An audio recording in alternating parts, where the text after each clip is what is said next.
Vem com a gente, e o Vasco está nas oitavas de final da Copa do Brasil. Pois é, foi sofrido, dolorido, foi nos pênaltis. Léo Jardim pegou 3 e o Vasco eliminou o Operário Fantasma, que é o apelido do Operário, na Copa do Brasil. Pelo Campeonato Brasileiro, o Vasco vem aí de uma vitória contra o Fortaleza. O Diniz chegou, deu uma mudada, o ar melhorou, né?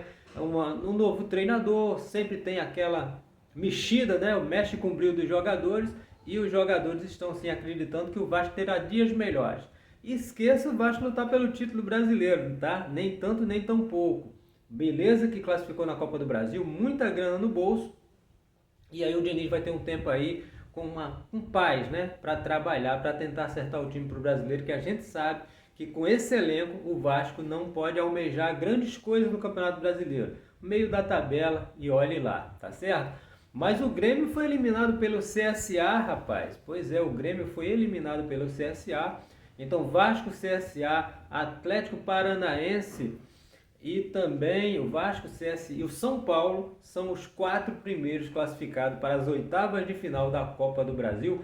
Parabéns aos vascaínos, Fernando Diniz, o dinizismo, né? Agora a galera tem essa moda, o dinizismo chegou agora, prepara aí que vem fortes emoções e conquistas à frente. Parabéns para o Vasco, que está classificado para as oitavas de final da Copa do Brasil. Muita gente não esperava, né? Muita gente, porque o Vasco começou super mal, né?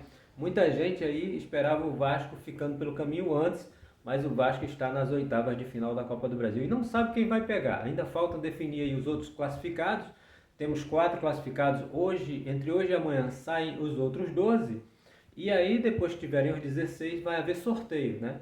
Não há, o Vasco vai pegar esse ou aquele, não, é sorteio. Não adianta a gente falar que quem o Vasco vai pegar, se vai pegar um time que está na Série B, que está na Série C, que está na Série A. Não, a gente vai aguardar porque é sorteio para a terceira fase não, nas oitavas de final da Copa do Brasil. Mas passei por aqui para dar esse alô. O Fernando Diniz chegou e mudou o ambiente no Vasco, mudou. Aonde ele pode levar o Vasco, a gente não sabe. O dinizismo vai até quando? Também a gente não sabe.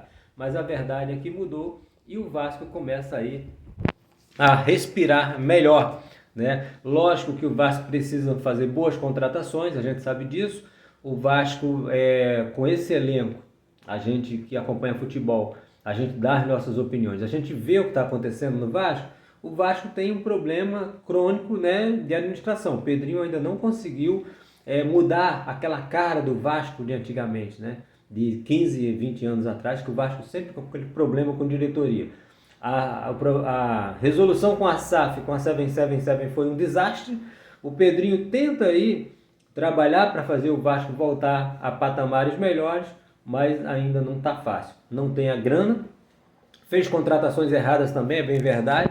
Contrataram jogadores que não deram resultados, né? A gente tem aí vários jogadores do Vasco para serem dispensados, para rescindirem os contratos, e o Vasco precisa planejar melhor o futebol.